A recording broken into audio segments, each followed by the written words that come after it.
नमस्कार, आप देख रहे हैं लाइव हिंदुस्तान। चुनावी जो समर है, चुनावी जो रण है अपने चरम पर बढ़ता हुआ, कब क्या होगा ये थोड़ी देर में वक्त के साथ साथ पता चलता जाएगा।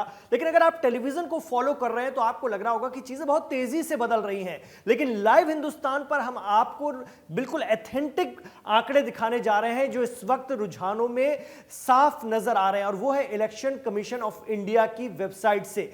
इससे एथेंटिक आपको कहीं नहीं मिलेगा। अगर आप टेलीविजन को फॉलो कर रहे हैं तो कीजिए, कोई दिक्कत नहीं है। लेकिन उसमें आपको जो लग रहा होगा, ऐसा लग रहा होगा कि कोई एक पार्टी बहुत तेजी से आगे बढ़ रही है, कोई बहुत पीछे हो गई।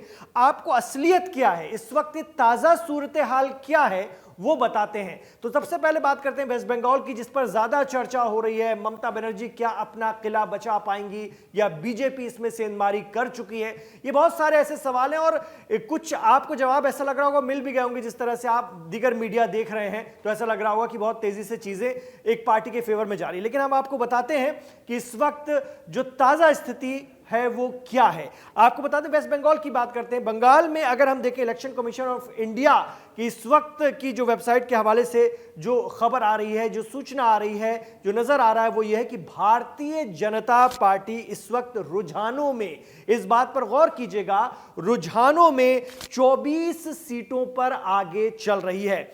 आपको बता दें, ऑल इंडिया तृणमूल कांग्रेस ये 9 सीटों पर इस वक्त रुझानों में आगे चल रही है। इलेक्शन कमीशन ऑफ इंडिया की जो वेबसाइट है वो बताती है कि बीजेपी वेस्ट बंगाल में 32 सीटों पर इस वक्त रुझानों में आगे चल रही है, और ऑल इंडिया तृणमूल कांग्रेस 9 सीटों पर रुझानों में आगे है, और बंगाल गोरखा प्रजातांत्रिक मोर्चा 1 सीट पर इस वक्त रुझानों में आगे चल रहा है। वेस्ट बंगाल जहां पर ममता बनर्जी की धाक मानी जाती है, क्या बीजेपी यहां से उनकी सत्ता को उखाड़ फेंकेगी? ये बहुत सारे सवाल हैं, लेकिन अभी ये सिर्फ रुझान है। बीजेपी 32 सीटों पर इस वक्त इलेक्शन कमीशन ऑफ इंडिया की वेबसाइट के मुताबिक आगे चल रही है, और तृणमूल कांग्रेस 9 सीटों पर रुझानों में आगे चल रही है। 200 से ज्यादा रैलियां ममता बनर्जी ने पूरे वेस्ट बंगाल में की। हालांकि ये रैलियां नहीं, नुक्कड़ सभाएं भी थी और इसमें बहुत सारी चीजें थी। 200 से ज्यादा जगह पर प्रधानमंत्री नरेंद्र मोदी ने करीब 20 से ज्यादा रैलियां की, जिसमें 43 जिलों को उन्होंने कवर किया है। इसके अलावा अमित शाह जो केंद्रीय गृह मंत्री हैं, वो लगातार वेस्ट बंगाल में बैठे रहे। उन्होंने लगातार वहां पर न सिर्फ रैलियां की, रोड सभाएं भी, रोड शो भी किए। तो उसका असर ऐसा लग रहा है, दिख रहा है रुझानों में। लेकिन ये सिर्फ रुझान है, चीजें बहुत तेजी से बदल भी सकती हैं। बात करेंगे अगले राज्य की। वेस्ट बंगाल पर हम सब की नजर बनी हुई है। आगे बढ़ते हैं, वेस्ट बंगाल के बाद हम चलते हैं अगली पुडुचेरी, असम पर एक बार आते हैं। असम पर आते हैं, असम पर भी सभी की नजर बनी हुई है। और असम में क्या स्थिति है देखिए। असम में इलेक्शन कमीशन ऑफ इंडिया की वेबसाइट के मुताबिक सत्तारूढ़ भारतीय जनता पार्टी इस वक्त रुझानों में 57 सीटों पर आगे चल रही है।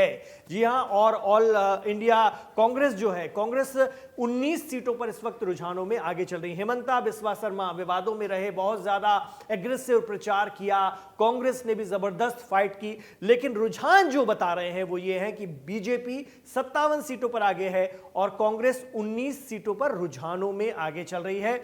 इसके अलावा जो अन्य दल हैं, बीओपीएफ, ये 8 सीटों पर रुझानों में आगे हैं। एजीपी असम गण परिषद 6 सीटों पर आगे चल रही है, आपको बता दें, रुझानों में। एएसएमजेटीवाईपी 3 सीटों पर, सीपीआईएम 1 सीट पर और जेएमएम 1 सीट पर रुझानों में आगे चल रहे हैं। असम का मुकाबला भी काफी रोचक है, और असम को लेकर के बहुत सारे प्रेडिक्शन थे, और दोनों ही पार्टियों ने, अगर हम बात करें बीजेपी और कांग्रेस ने, यहां पूरी ताकत झोंकी थी। लेकिन बंगाल में अगर हम देखें तो बीजेपी ने न सिर्फ ताकत झोंकी, बल्कि हर कुछ जो वो कर सकती थी उसने किया है कि किसी भी तरह से बंगाल उनके पाले में आ जाए। तो रुझानों में हालांकि बंगाल में बीजेपी आगे चल रही है, और इधर असम में भी रुझानों में बीजेपी आगे चल रही है। बाकी जो राज्य हैं, अगर हम तमिलनाडु की बात कर लेते हैं, केरलम की बात कर लेते हैं। केरलम में कांग्रेस और जो उनके अलायंस हैं वो 50 सीटों पर आगे चल रहे हैं। सीपीआईएम 31 सीटों पर आगे चल रहे हैं रुझानों में। कांग्रेस 50 सीटों पर, सीपीआईएम 31 सीटों पर केरलम में, और आईयूएमएल 17 सीटों पर रुझानों में आगे है। सीपीआई 13 सीटों पर, केईसी 4 सीटों पर, बीजेपी 3 सीटों पर यहां पर आगे है। बीजेपी का प्रदर्शन केरलम में वैसे भी ऐसा माना जा रहा था कि बहुत अच्छा नहीं रहने वाला है, लेकिन 3 सीटों पर रुझानों में इस वक्त आगे चल रही है।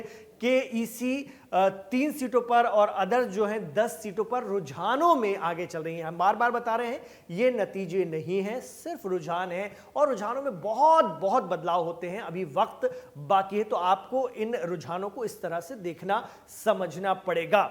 और आगे बढ़ते हैं, बात करते हैं तमिलनाडु की। तमिलनाडु पे जो कि टीवीके का जो एग्जिट पोल थे उनमें भी बहुत एक चमत्कारिक रूप से टीवीके जो कि, और तमिलनाडु में एक तरह से फेस को पसंद किया जाता है, चेहरे को पसंद किया जाता है और वो नजर आ रहा है। टीवीके 57 सीटों पर इस वक्त रुझानों में आगे चल रही है, जैसा कि प्रेडिक्शन भी था, भविष्यवाणी भी थी कि बेहतर परफॉर्म होगा और वो दिख रहा है। एडीएमके 48 सीटों पर रुझानों में आगे, डीएमके 27 सीटों पर आगे चल रही रुझानों में। ये वहां की पारंपरिक पार्टियां हैं, लेकिन इस बार टीवीके ने बेहतरीन प्रदर्शन किया। रुझानों में 57 सीटों पर इस वक्त आगे है। एडीएमके अच्छी टक्कर दे रही, रुझानों में 48 सीटों पर आगे है, डीएमके 27 पर, कांग्रेस 3 सीटों पर, पीएमके 2 सीटों पर, बीजेपी 1 सीट पर, डीएमडी की 1 सीट पर। बीजेपी हमेशा कहती रही कि हमारा दक्षिण में परफॉर्मेंस सुधरेगा, लेकिन उस तरह का नजर अभी फिलहाल रुझानों में नहीं आ रहा है। और आगे बढ़ते हैं जल्दी से, एक और राज्य का देख लेते हैं और वो है पुडुचेरी। पुडुचेरी में हम बात करते हैं तो AINRC ये जो है 8 सीटों पर आगे चल रही है, कांग्रेस 2 सीटों पर रुझानों में आगे चल रही है और बीजेपी 1 सीट पर रुझानों में, एडीएमके 1 सीट पर, डीएमके 1 सीट पर और अदर्स 3 सीटों पर इस वक्त रुझानों में आगे चल रहे हैं। तो 5 राज्यों में सबसे ज्यादा अगर चर्चा कहीं की हो रही है तो पश्चिम बंगाल और असम की हो रही है, जहां पर बीजेपी इस वक्त रुझानों में आगे चल रही है। लेकिन ये सिर्फ रुझान है, ये नतीजों में अभी नहीं बदले हैं, कोई भी रुझान नतीजे में परिवर्तित नहीं हुआ है। इसके लिए हमें इंतजार करना पड़ेगा। इसलिए आप लाइव हिंदुस्तान के साथ जुड़े, क्योंकि एथेंटिक, सही और सबसे बड़ी बात है इलेक्शन कमीशन ऑफ इंडिया के हवाले से जो आंकड़े आते हैं वो हम आप तक पहुंचा रहे हैं। आप टेलीविजन को हम फिर कह रहे हैं कि अगर फॉलो कर रहे हैं तो कीजिए, लेकिन वहां पर आपको बहुत हबड़ दबड़ मिलेगी, वहां पर आपको चीजें इतनी तेजी से बदलते मिलेंगी कि ऐसा लगेगा कि एक पार्टी की सरकार ही बन गई। लेकिन ऐसा नहीं होता है, हमें रुझानों पर थोड़ा सा ध्यान देना पड़ता है, रुझानों को नतीजों में परिवर्तित होने का इंतजार करना पड़ता है। हमारी पूरी टीम इसमें पूरी ताकत से, पूरी शिद्दत से लगी हुई है। आप तक सही और एथेंटिक हम आंकड़े पहुंचा रहे हैं 5 राज्यों के। आप बने रहिएगा लाइव हिंदुस्तान के साथ। हमारी पूरी कोशिश रहेगी कि सही विश्लेषण के साथ आप तक चीजों को पहुंचाएं, कोई जल्दबाजी नहीं। आप तक जो भी चीज आए वो एकदम सही आए, सटीक आए और पूरी तरह से इस तरह से आए कि आप इस पर यकीन कर सके। तो आप लगातार बने रहिए लाइव हिंदुस्तान के साथ, और भी रिपोर्ट्स लेकर जल्दी जल्दी हाजिर हो रहे हैं इलेक्शन के हवाले से। और जो कुछ भी चल रहा है इन 5 राज्यों में, वो तमाम सियासी जो वहां पर गुणागणित इस वक्त भी चल रहा है, वो भी आपके सामने लेकर हाजिर हो रहे हैं। आप बने रहिए लाइव हिंदुस्तान के साथ।